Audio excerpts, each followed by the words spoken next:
Ifan approaches you, a drink in his hand and a wide smile on his face. He clearly feels at home in this grimy place. Want a drink? He grins and hands you a drink, full of good cheer. It's really been some adventure so far, eh? Ifan's eyebrows raise, and his cheeks color beneath his beard.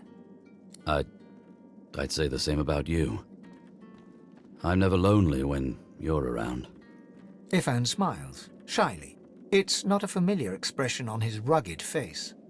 He inches closer to you, so close that you can feel the heat of his body warming you. You can smell his scent, wild and animalistic. You're incredible. He reaches out one scarred hand to touch your face, gentle as can be. Trembling, he smiles. Closing his eyes, he moves to kiss you too. Noise erupts in the under-tavern around you as patrons jeer and clap your affectionate moment. Ifan meets your eyes and laughs softly, pulling you into a bear hug. Let's try this again sometime, when there's not quite so much company. He squeezes your hand and winks, only moving away when he sees your answering smile. Bugger off. Can't you see I'm trying to relax? She looks you up and down with a grimace. What's it look like? Nope. It's already in my pipe. Nothing left for you. Sorry. Yep. My good sir, I see that you accompany no other than His Royal Majesty, the Red Prince. I have a message for him of quite vital importance, if you'd be so kind. Of course he'll be so kind. Speak freely, kinsman. Directions, my lord. I was bid to send you to none other than Bramos the Wanderer. He was waiting for you here, my prince. But... He looks around the hazy room with hasted eyes. The House of Shadows stirs. The Honorable Bramos sensed them closing in. He had no choice but to flee from Driftwood. A little ways east he went, in search of safety, to an encampment of paladins. You will find him there, Majesty. And with that, I have told my tale. Indeed I am. We will follow your directions. You have my thanks, kinsman. Prince of Princes, I am humbled and grateful. He bows deeply before the Red Prince, as reverently as one would before a god. The House of Shadows stirs. An ominous phrase. It's as if I can feel the onset of night. Quite. But you must realize that until a short while ago, the very existence of the House of Shadows was a mystery to us. If this thing of darkness steps into the light, it must be desperate. And desperate means dangerous. You still stand by me, then, despite us being targeted by such a formidable foe? That is quite admirable, I must say.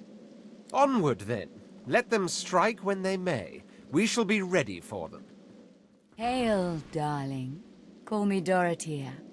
She draws close. You feel her breath on your neck, hot, moist. Oh, yes. I have something that you want. But I only bargain with those I deem deserving. Those who have accomplished great things. So, tell me, are you worthy of my gift?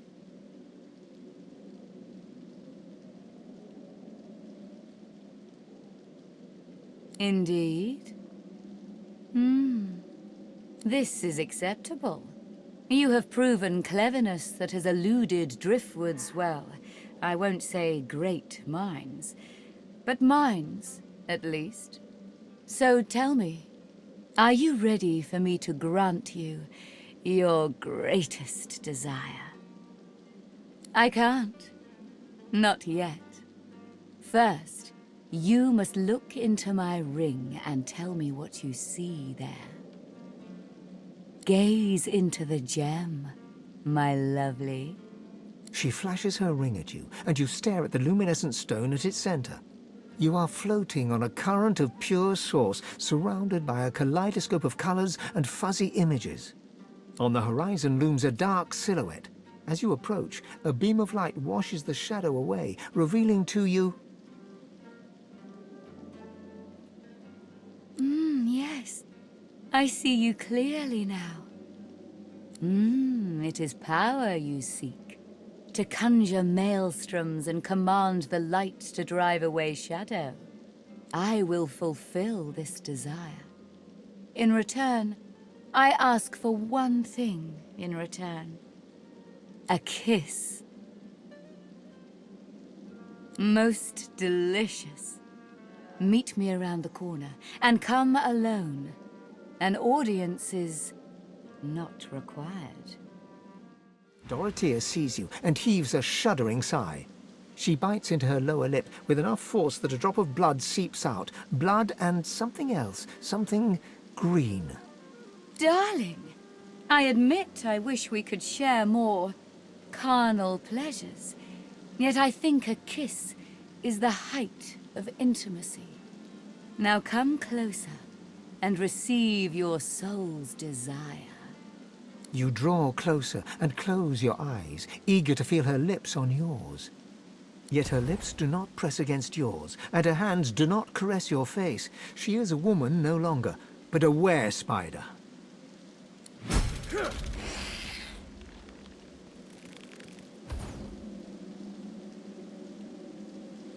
Her fang painlessly sinks into your neck. You still hear her words, though they sound muffled, as if filtered through a glass wall. You desired power, and so it's yours. My venom seeps into every pore. We part ways now. I'll remember this moment. You've seen my true self. There's nothing more to know. She kisses her forefinger, then presses it against your forehead. Now go. In the shadows, a dwarven woman spits obscenities down upon a caged void-woken. She exudes a powerful air of menace, and an even more powerful odor of old sweat and dried blood. She spies you, and glowers. More fodder for the arena. Let Murga the champion test how good your reflexes are. Curling her torn lip back over broken teeth, she grabs your hand and pulls you down to the ale-soaked table. Never losing eye contact, she begins arm-wrestling you. She glimmers in and out of view, merging with the shadows. Crowing, she slams your hand down into the table, hard enough to draw blood. You need to practice more, dear. Try some pull-ups before you even think about going one-on-one with me. I bested that void-woken below us, you know. Dragged that scaly lump down there with my own 2 hands. So, since you can't hope to beat me, what is it you want down here? Ah, based on your performance so far, that's cute. But I shouldn't judge your baby steps. The lion judges not the pussycat, eh? The look she shoots you is withering enough to ruin a harvest. I don't owe you squat, but if you've got enough heart, I'll bite. Ah, go talk to the raucous one. Tell him I sent you, and he'll set you up for a challenge. Prove yourself worthy fighting my acolytes blindfolded. Then, I'll knock your teeth out. Down for a little scuffling and tussling? Let's see if you got some fight in you. Well, that just may interest our current champion, Murga. She'll want to talk with you herself before she'll assent to any challenge. Watch your words, mind.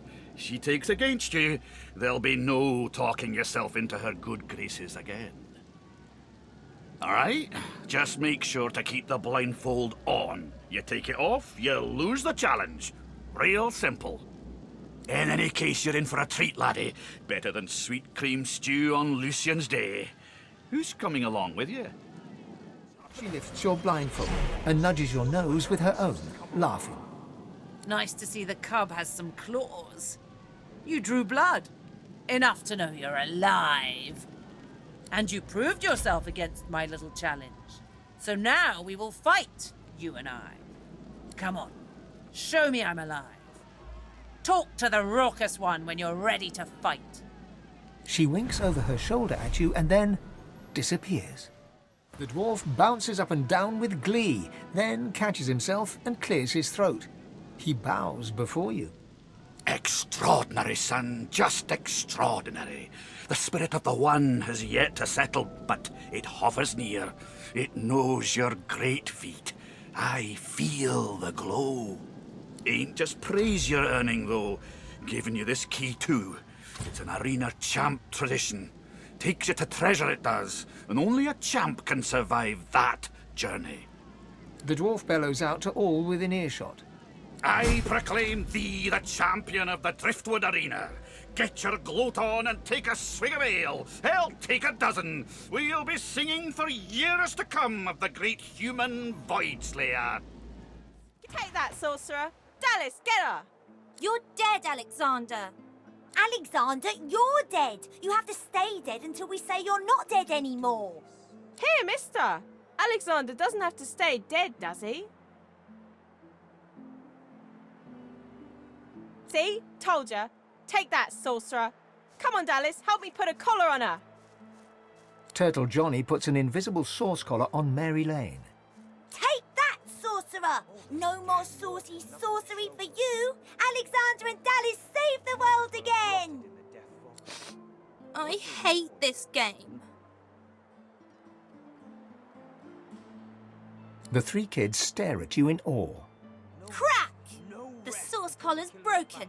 I'm free. How about you, Dallas? I'll kill you again, Alexander. I'm a big bad sorcerer. Woohoo! For a moment, you watch the children play. Then you leave them to it. The dwarf is unnaturally still. You might mistake her for a corpse, were it not for a slight twitch of her eyelids. She calmly opens her left eye, then her right. What do you want? The dwarf unfolds her arms and shoots to her feet. All right, human.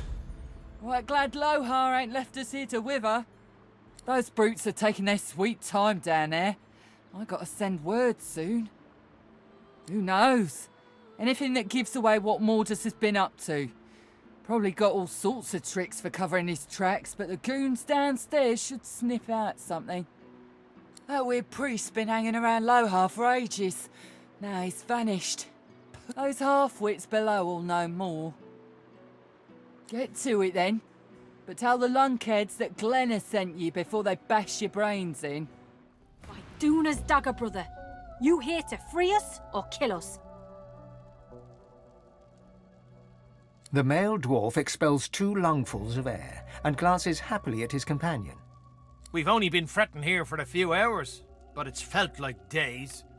That snot-nosed priest's as slippery as a snake in an oil drum. Ain't found nothing that lets on what Mordus is up to. Only thing we managed were to close that door and get us stuck. And if there's another door out there, never could find it. Lohar ain't gonna be pleased. Ain't no telling where that priest has gone to. Started acting all funny not so long ago, then flew the coop. Well, at first, he was just buddying around with Lohar and the rest, you know.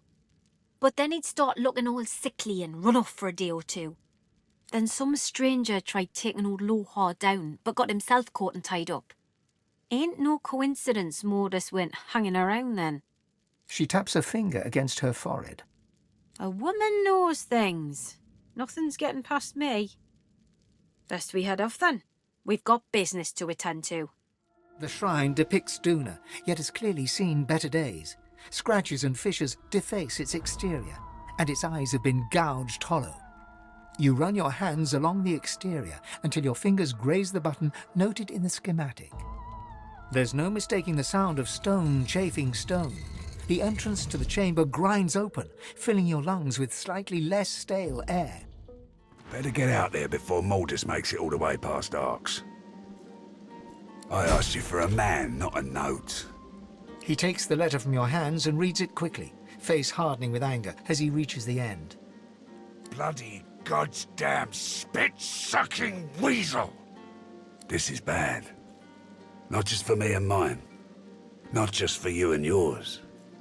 This is bad. For everyone. Hell if I know, but it don't sound good.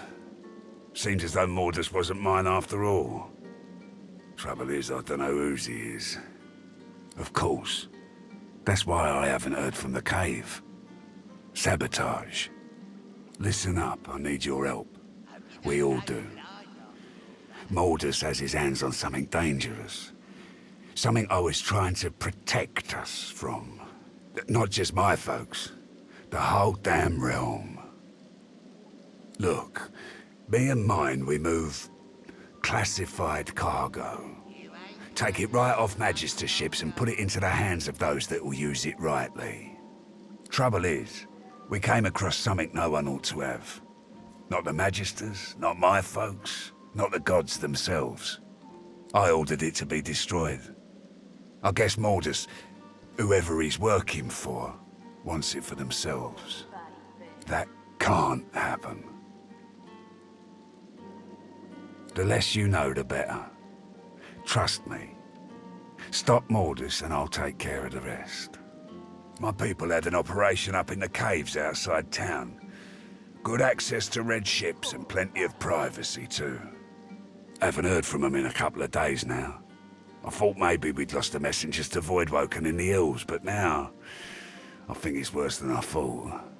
I bet my lucky left foot Mordus is in the cave.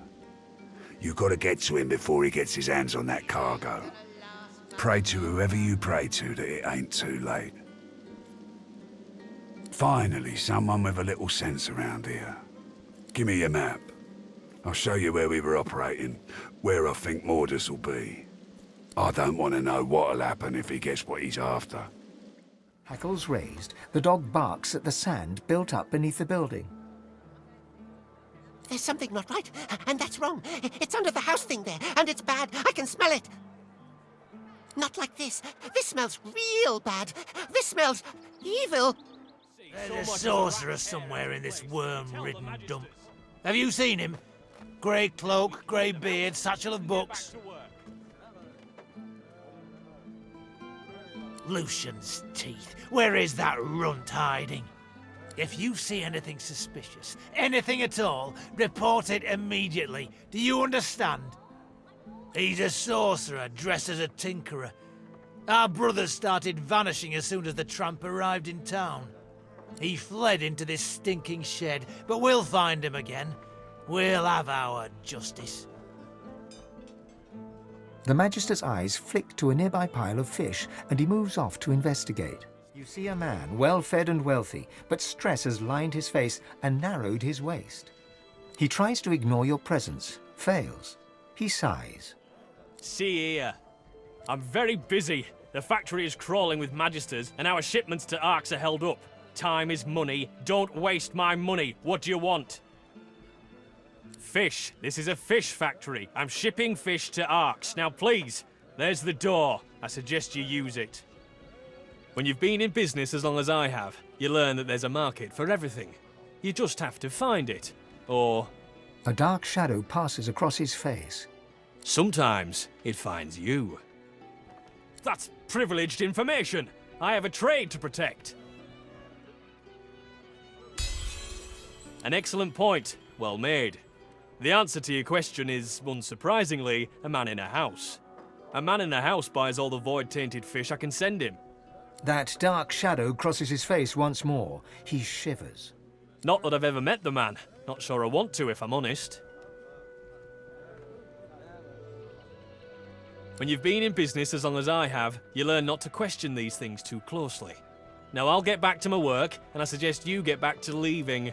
Good day. The dwarf peers at an expertly dissected fish, gently poking its innards with his knife. Fascinating. Most fascinating. Oh, my... no, what do you want? I'm gutting fish. What else? Nothing wrong with taking pride in your work. The dwarf grimaces and points the tip of his knife at his handiwork. Whatever's wrong with these fish is causing a lot of hardship for a lot of folk. I want to figure out what's happening to them, see if there's anything that can be done. Yes, as it happens. I need to see the effects of eating these fish, firsthand, if you understand me. Wonderful. Now, There's 3 samples that I wish to learn more about. Care to choose? The fish instantly churns your insides. You double over in pain. A sudden vivid sensation of floating in darkness assails you. There's something in there with you. Something. Hungry and corrupt. You can't breathe. You can't breathe. The dwarf suddenly drifts back into view, peering at you with fascination. How do you feel? A stream of black bile suddenly erupts from your mouth and across the dwarf's boots. He doesn't even look displeased. I see. Well, I'm sure it was nothing but a side effect of the fish. Speaking of which, I've learned a great deal from observing you.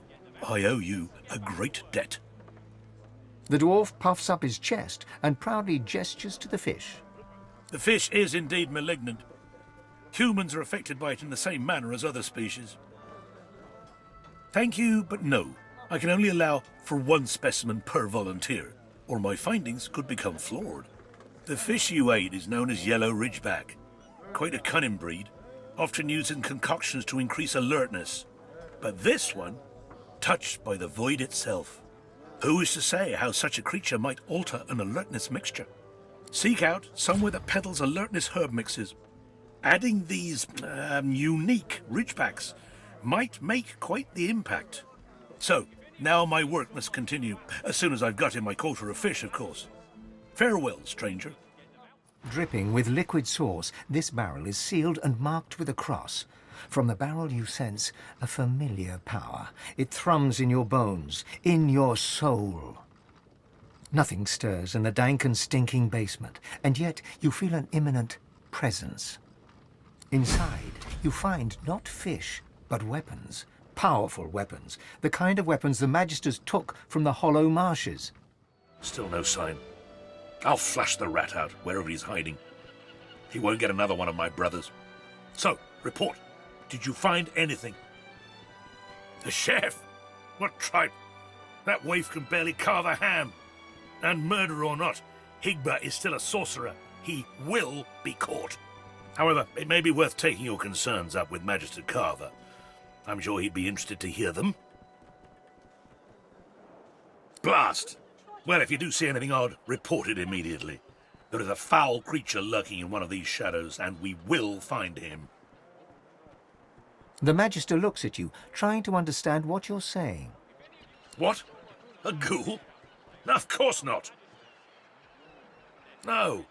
Have you lost your... Will you shut up? It's a human. A sorcerer dressed as a tinkerer. He's behind the disappearance of several Magisters. As soon as we asked him about it, he fled. Who knows what he's done with our divine brothers. He was seen with the effects of one of our company. Not only was he behind her disappearance, he brazenly flaunted it in the tavern. We chased him to this factory, but lost him on the docks. Now, I have a patrol to complete. If you see anything, tell me. What? You been needing something from me, lad? Ain't much inclined to rub elbows with humans, if you catch my drift. Ain't no one been standing together since Lucian died. Ain't been no goodwill among your kind, or mine, or anyone else's since the Reds have been in charge. Glad to hear you say it. The day will come we'll overthrow 'em, you mark my words. Until then, I'll practice the art of gutting unspoiled fish. I had friends. Good friends. Not even dwarves, some of them. Reds put him on a ship, sailed him to Fort Joy. Ever heard of that place? Fort Joy?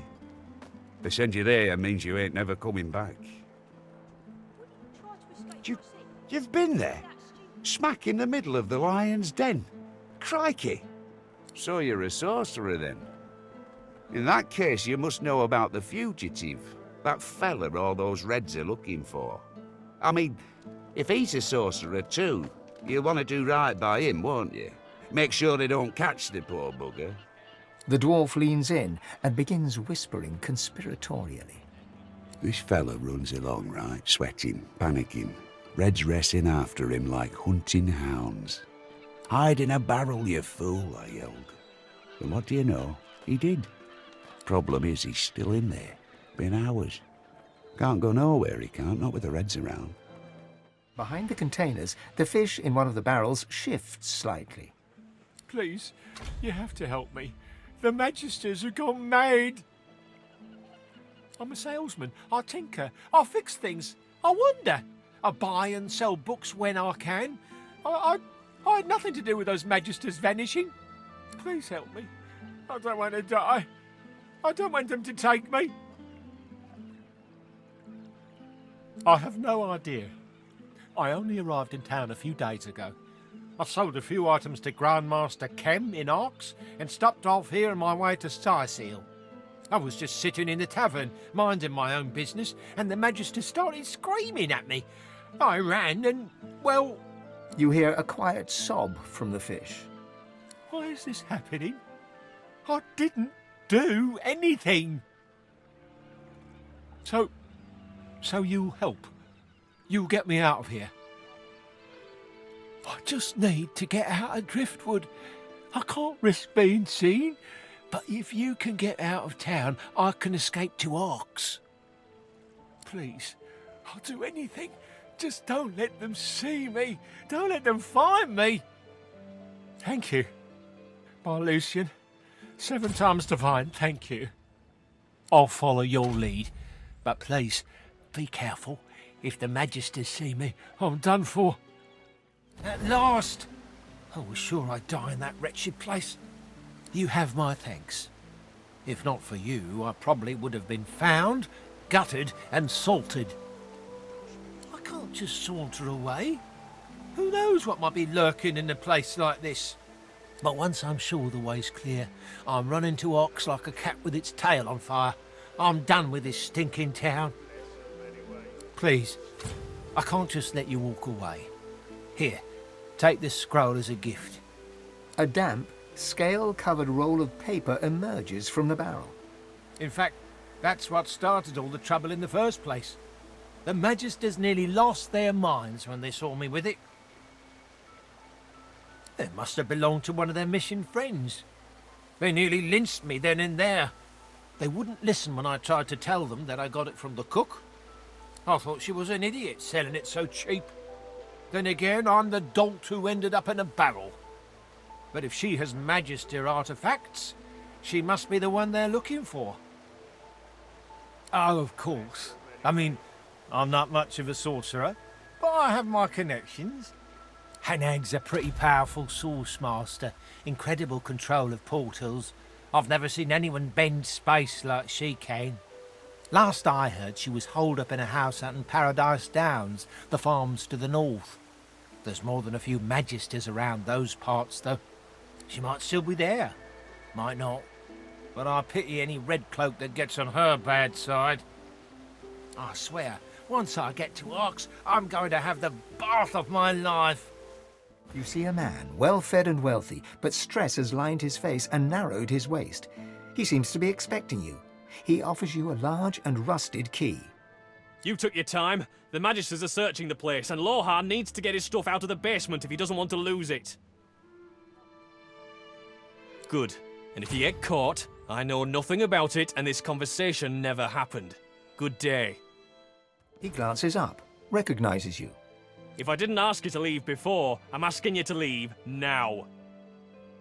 He looks surprised. Might be faking it, might not. What weapons? What basement? Honestly, I've no idea. He stops, sighs. Lohar's smuggling weapons to Arx. He hides them in the basement, and I make sure they reach the destination. What they're used for and who uses them isn't my business. And it's not yours either. He swallows, like he has a lump in his throat. You look like the kind of person who's very forgetful, with the right motivation. I have a sum of money in my pocket. It adds up to a very good time in the tavern. God's fine. Take it and go. And if you say a word to Julian or anyone else, expect trouble. He turns back to his work. You turn towards the safe. Startled, the guard leaps backwards and reaches for her weapon. She locks eyes with yours before releasing the grip on her blade's hilt. You shouldn't surprise me like that. Oh, I could have sliced your neck clean open. rustling leaves no longer remind me of autumn. A songbird's call no longer makes me whistle. Now, they might signal a Voidwoken's attack. Have you ever faced a Voidwoken? Nonsense. You best abandon those fables of yours. The danger is real. And the first to fall will be the dreamers and the escapists. I warned you already. You can't just come in here as you please. I have an investigation to carry out. Well, what are you waiting for? Tell me. What? The bloody cook? It can't be. Well, why did Higba have that contraband then? Then he's still guilty of something. I'm not calling off the manhunt until I have that fiend one way or another. As for this cook, do you have any proof? The Magister snatches the ring from your palm and stares at it. This is a conduct award. I presented it to Magister Harrick myself. She was the second one to be taken. The cook's been reported dead. I thought she was another victim, but if she had this, she must have been the culprit. There's no other explanation. He shudders in disgust. And to think she was so near to us, to me, all this time. It seems I owe you my thanks. And a reward. He holds out a pouch of gold. You try to take it, but he doesn't yet relinquish his grasp. With his free hand, he wags a finger in your face. Keep this ugliness to yourself. I wouldn't want it thought that we Magisters can't solve our own problems without throwing gold about. He lets go of the pouch and turns away. The spirit smiles with contentment. She raises her hand in thanks. Its spectral fingers now restored. There's a glimmer of what might be a ring on one of them. She vanishes. What is it? Unless you know something about the disappearances, leave me alone. I need to concentrate. The cook? Of course, of course. I had worked it out for myself, naturally. I was just about to present my findings to the Magisters. Well done, stranger. So it was an elf all this time. Perhaps the Magisters were right to remove my kind from their ranks. The fiend has faced justice, I assume. The elf's face falls a little. The chase is over, and he remains outside the Magister ranks. And did you tell the Magisters? Did you take the credit for solving the disappearances? You know what difference it makes.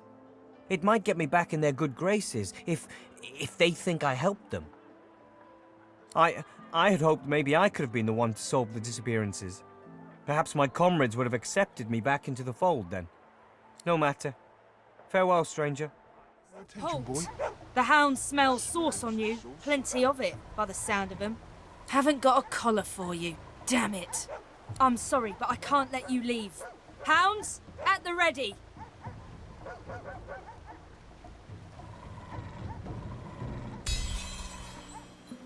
Fine, fine. Do all the gallivanting you want. But if a hand goes snapping at your heels, I'm looking the other way.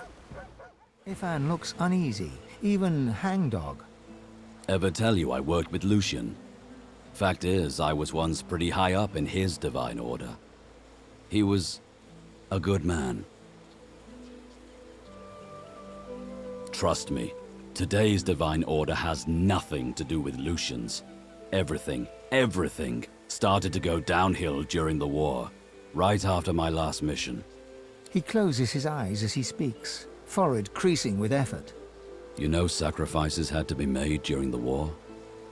Well, Lucian knew he needed to use death fog to eliminate the Black Ring. But doing that would kill the elves also. So he came up with a plan. I was to hurry through the forests with a rift portal for the elves, so they could escape before the death fog exploded.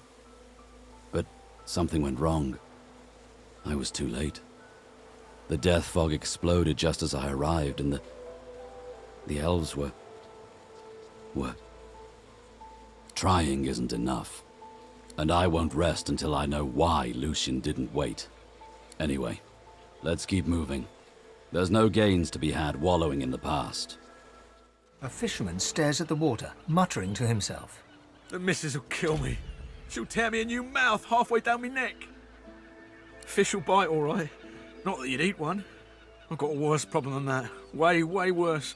I've gone and dropped my wedding ring in the water. I was casting a line and I cast me bloody wedding ring instead. Guess me fingers aren't as fat as they used to be. He contrives to give you a sad look. The wife's got a sentimental attachment to that ring. Her mum took it off her dad's drowned body, here, on this very beach. A mischievous grin appears upon his face. Ah, I'm joshing ya. Scammed it off a drunken elf in the tavern a few years back. But still, the wife will be furious. I could do that, I could. But seeing as the ring has a bit of sauce to it, like as not, going in there will attract Voidwoken. All things equal, between an angry wife and Voidwoken, I'm leaning towards the wife. Just a hint, nothing that concerned a Magister, made me feel that little bit more confident in myself. Maybe it was all in my head, but I felt like the ring made me more attractive to the women. I wouldn't do the dirt or anything, but it's good for the ego. Keeps the wife on her toes too. I'm not asking you to risk your life on account of me and my marital woes, but if you fancy a paddle, you can go right ahead. A horrified fisherman stares at the water, muttering to himself. That was terrifying. I need to get myself a new line of work. Something as far away from the water as I can go. Goat herd, high on a mountain. Spice trader in the desert. Anything but this. If the missus will go for it, of course. She likes the beach. You found it! How wonderful! The wife will be thrilled. Or she would if she ever found out about this, which of course she won't. But I can't thank you enough. He slips the ring onto his finger, where it dangles loose. I feel better already. Need to fatten myself up again so I don't lose it a second time. Can't be relying on the kindness of strangers to dig me out. The very best to you. I wish you well. With a new confidence in his stance, he turns back to his fishing. Creeping little flies. Go back! Get out of my realm! I swear, I should have expected nothing less. They wander across a tragedy, and how do they spend their time? Gawking at the dead like they're nothing more than a sack of cloth and flesh to be looted. Bloody parasite. Wait, can you see me? Elves, teeth. How'd you manage that? The dwarf's eyes narrow, and he squares his shoulders. His hand seems to instinctively drop to his waist. That a fact. And here I thought our darling Bishop Alexander was the only one. So Godwoken are powerful, eh? Powerful enough to control minds? To force brothers to draw steel against each other? The dwarf nods grimly. After a long moment, he swallows and starts to speak. We were doing some work round these parts. Smuggling, stealing, removing the odd witness. You know, bread and butter stuff. We were sitting here, eating, drinking, telling tales. When some of the lads, their eyes turned black as pitch. Next thing I know, my best mate's buried his dagger in my gut, and there's Voidwoken everywhere you look. Them that didn't die were carried off to the cave. Might be I was the lucky one, lying there, bleeding out. Heh, was the day I'd have to cut you just for asking. Don't suppose it makes much of a difference now. The cave was our base, where we wrecked, smuggled, and stored the loot. The entrance is through the ruins over yonder, for all the good it'll do you. Might be swarming with Voidwoken by now. Huh, kind words. But there ain't none that'll undo what we saw. Most we can hope for now is some peace in the Hall of Echoes. Persistent little flies. The dwarves do not seem to react. Indeed, the only response to your plea is the quiet sound of weapons being drawn. Buzz back to your dung heap. You recall the eyes of the dwarves, black until death, when they faded to normal. The air here is heavy, like the deserts before a storm. Let us watch for thunderclouds. Let's move, now. Let us tread carefully. Slowly does it. How curious. Let us hurry. I should like to find the entity responsible for this. This is a foul place full of foul play. We must stay on our toes. The spirit traces runes in the air. You recognize the gesture. It's the same one you perform when gifting others with your blessing. Your hand reaches through her. As you pull back, a shiver overtakes you and a cloud descends. You see through the woman's eyes. You feel the discomfort of a source collar as you tug at it. Then, a clatter and a shriek. A winged Voidwoken has grasped you in its talons. It takes you to the air as you flail impotently. The Voidwoken continues its journey for hours, perhaps days. You watch as familiar land and sea pass under you until the creature slows.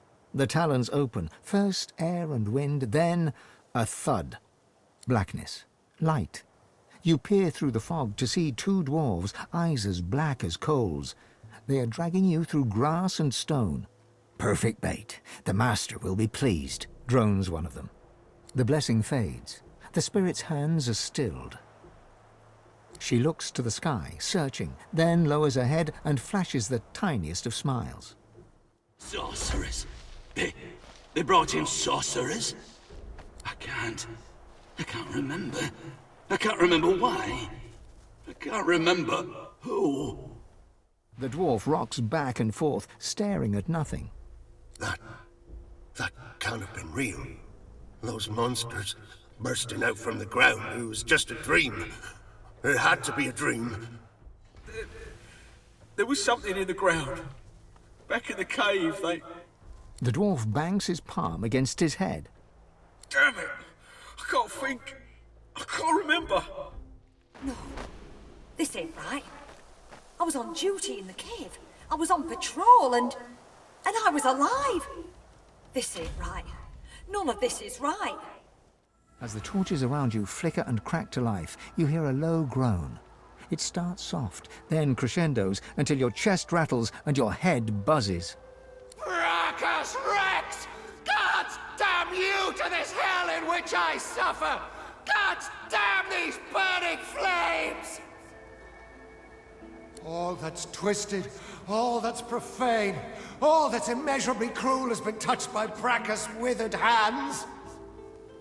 I knew him, and knew his secrets. I saw his rise and fall as woven into the tapestry of time.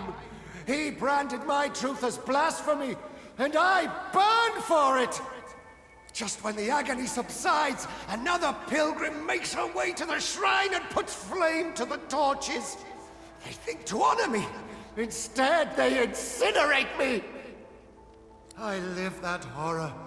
The truth invites danger. Some would sooner be swallowed by the void than tell it. Wait. You. I see it. You, too, follow a path consumed by fire. You must take my gift from among the flames. With it, you will know truth. With it, you can... Brachus! The rumble reaches a deafening forte, then dissipates. The voice is gone. Only the whisper of the wind fills your ears.